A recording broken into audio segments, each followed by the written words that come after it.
Hi guys, and welcome back to my War Games hobby channel. Alec here. Last time I posted, I showed you my finished Austrian and French Napoleonic armies for use with Shakos and Bayonets. Last Friday, myself and 3 other mates had a game and we used my entire army. I think I mentioned to you that I'd like to use them all.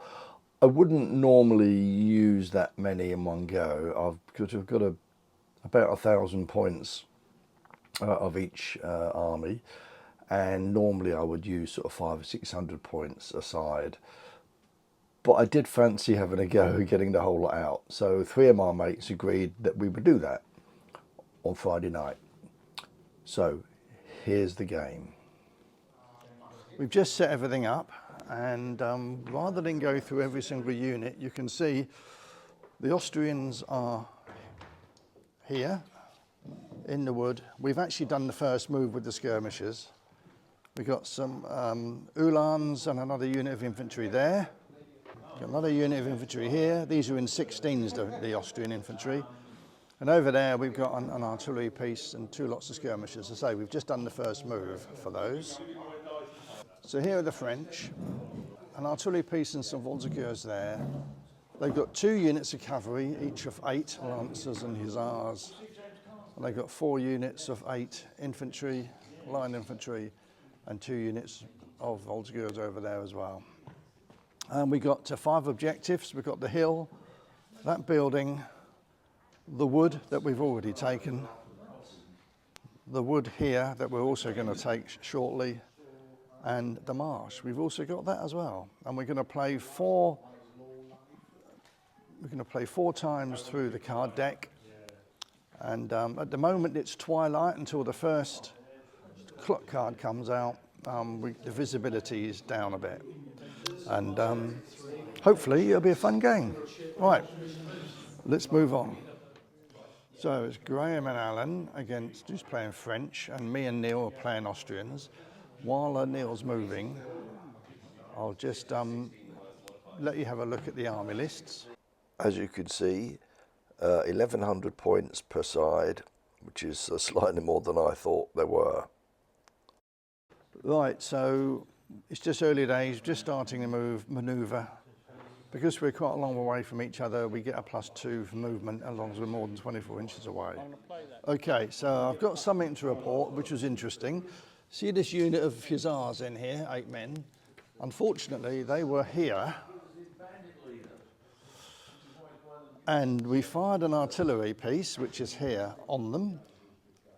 And although they didn't hit the target, when I rolled to see where the shell ended up, it still actually did hit the target. And he lost 3 cavalry in one go, which was not very nice. But then unfortunately, Graham rolled 0 for morale. So they had to go. They've gone off the table. First shot of the game. So the French are very grumpy. I would say yes. And it was a bit jammy. It's the rules for artillery. I mean, I don't usually play artillery in skirmishes. I'm not sure it works myself, but it's sometimes nice to see what they do. And they can fire, and if they've got to hit. I was hitting on, I forget what I was hitting on. I think it was 6+, and I missed anyway. And then you roll to see where the ball ends up, and we rolled a 0, which means in fact it ended up hitting the spot I was aiming for anyway, because it didn't go forward or backwards, because we had an odd number. And normally if you roll 9, for example, after you've got an odd number, don't go back 9 inches. But it didn't. It actually ended up hitting the target. He lost 3 men, and then he did a bad morale test. So that cavalry unit has gone, and that's the first time that unit, which I only finished painting a couple of weeks ago, has been used in the battle. Bad luck, Graham. Quick update, not a lot happening. The Uhlans are moving now into the open. The rest of the French cavalry, the lancers over there, are facing them. So someone's going to charge in a minute, I'm sure. There's a bit of a firefight going on over here, but not lots happening. I've lost one Austrian. I've lost one Austrian figure here. But everywhere else, really, we're just lining up and doing some long-distance shooting, so not a great deal happening. We've captured this objective, and the other objective in the wood over there. That one, did we actually? I suppose we've got to go in there, haven't we? Really, so we can't count that as being. Touch it with my lance. Yeah, touch it with a lance. And they've got the sheep nearly. So yeah, there's a lot of manoeuvring. A big block of French infantry coming over there. Okay, the French are not doing very well at the moment because they had a Lancer unit over there, and we had Uhlans come through here where that chap in the white coat is. They did get shot in by the infantry over here and lost, I think it was 5 men. There we are. There's 6 now, I know, but they lost 5. But then they were okay and morale was fine. So next move, they charged in against the French Lancers, and they managed to kill, I think it was 3.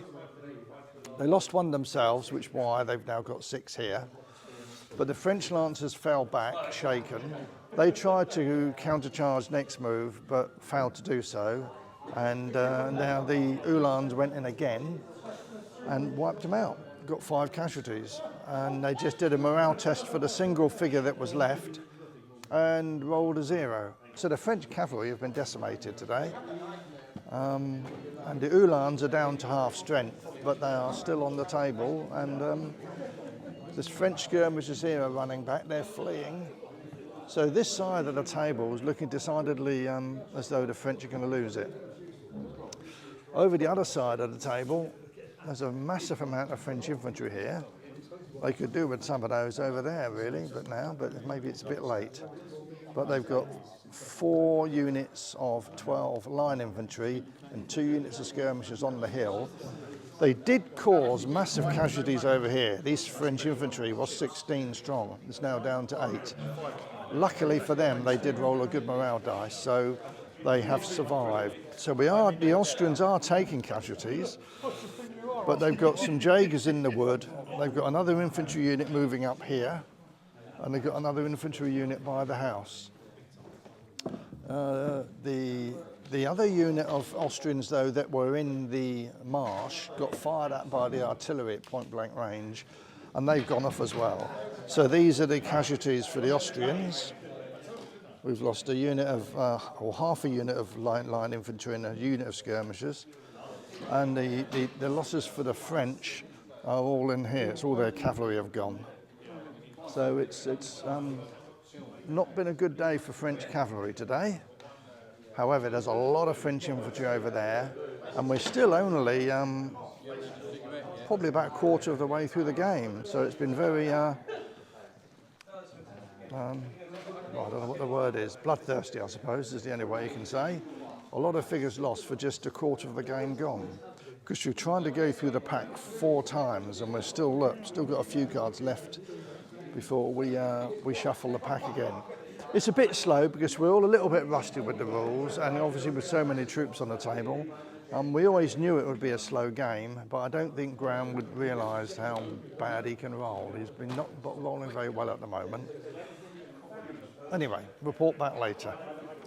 Okay, a quick update of the game.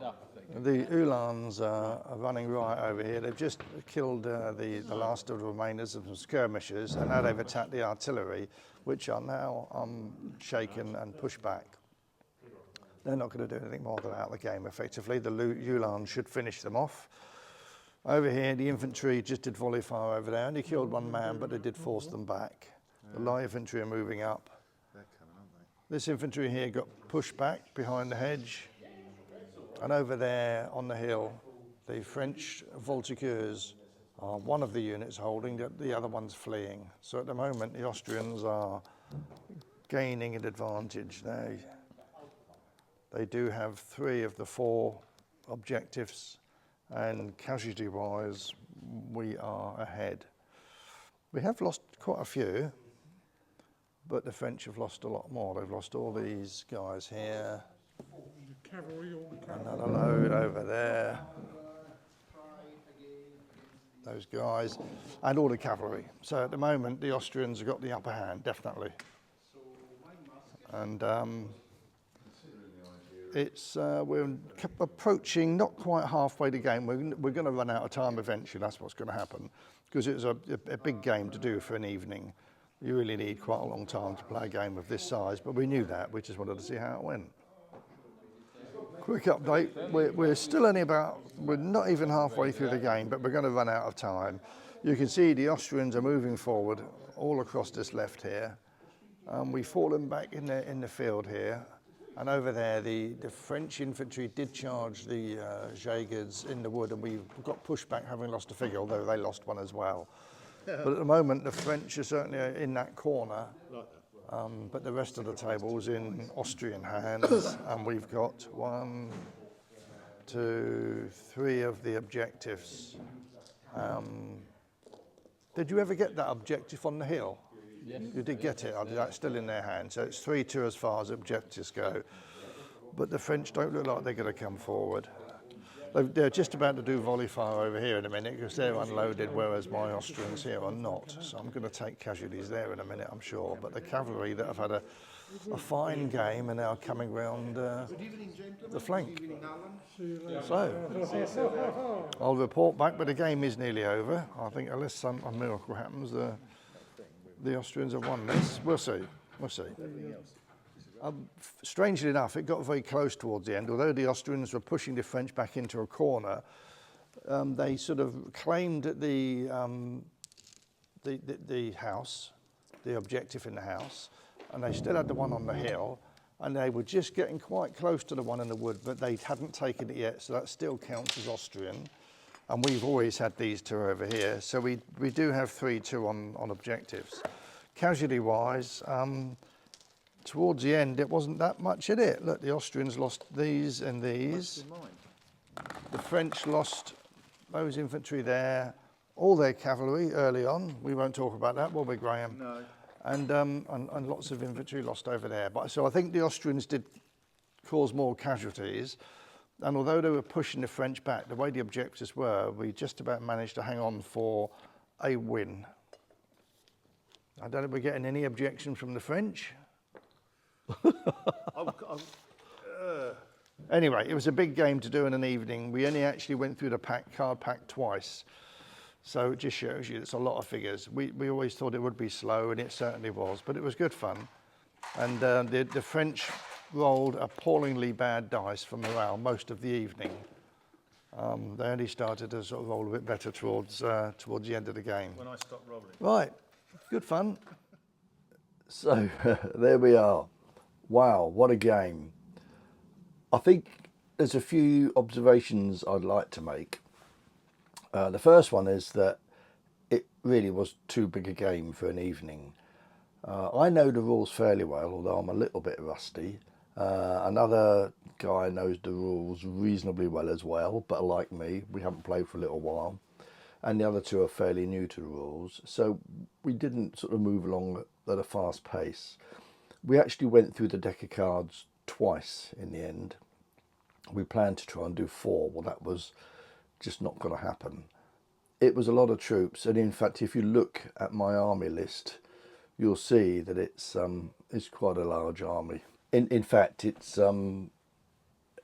larger than I thought. You can see if you look at the list now, it's 1,100 points aside, which is quite a sizable army to use, really. In an evening game, we've got about 3 hours to play, and that game probably would have lasted, I wouldn't say double that, because we were getting to a point where one side was going to win.